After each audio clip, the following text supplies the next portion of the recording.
Messi নয় বিশ্বকাপের golden ball পেলেন রদ্রি, খানিকটা অবিশ্বাস্য নয় কি? ফিফা শেষ মুহূর্তে মেসির সাথে অবিচারী কি করলো? খানিকটা বিতর্কের জন্ম দিয়ে বিশ্বকাপের সেরা খেলোয়াড় রদ্রিকেই নির্বাচন করা হলো।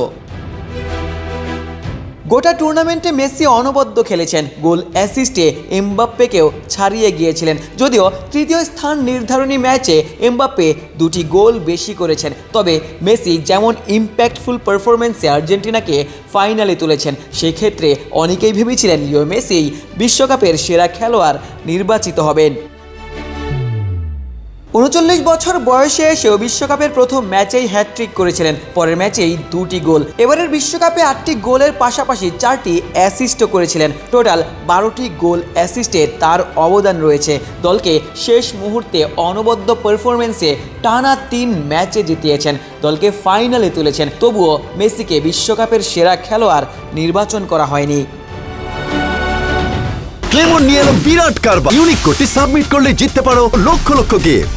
বিস্তারিত ফেসবুক পেজে। স্পেনের ক্যাপ্টেন হিসেবে রদ্রি বিশ্বকাপ চ্যাম্পিয়ন হয়েছেন। মিডফিল্ডে বিশ্বকাপ ইতিহাসের সর্বোচ্চ পাসের রেকর্ড গড়েছেন। স্পেন টিম এফোর্টেই বিশ্বকাপ জিতেছে। যদিও মেসির পরিবর্তে রদ্রিকে টুর্নামেন্টের সেরা খেলোয়াড় নির্বাচিত করায় সর্বমহলে ইতিমধ্যেই সমালোচনার জন্ম দিয়েছে।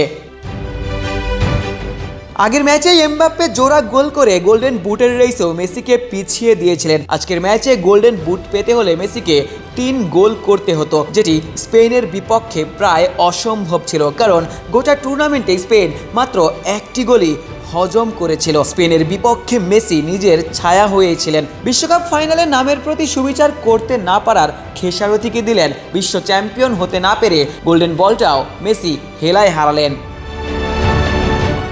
এবারের বিশ্বকাপে মেসির পাওয়ার ছিল অনেক কিছুই, দলকে ফাইনালে তুলেছিলেন। অনেকেই ভেবেছিলেন গোল্ডেন বলটা নিশ্চিতভাবেই পেয়েই গেছেন, গোল্ডেন বুটটাও পেতে পারতেন। তবে বিশ্ব চ্যাম্পিয়ন হওয়া হয়নি এমবাপ্পের কাছে, গোল্ডেন বুট হারিয়েছেন। বিতর্কিত সিদ্ধান্তে রদ্রির কাছে বিশ্বকাপের সেরা খেলোয়াড়ের পদকটাও হাতছাড়া করলেন। আশিক সারোয়ার, নিউজ 24।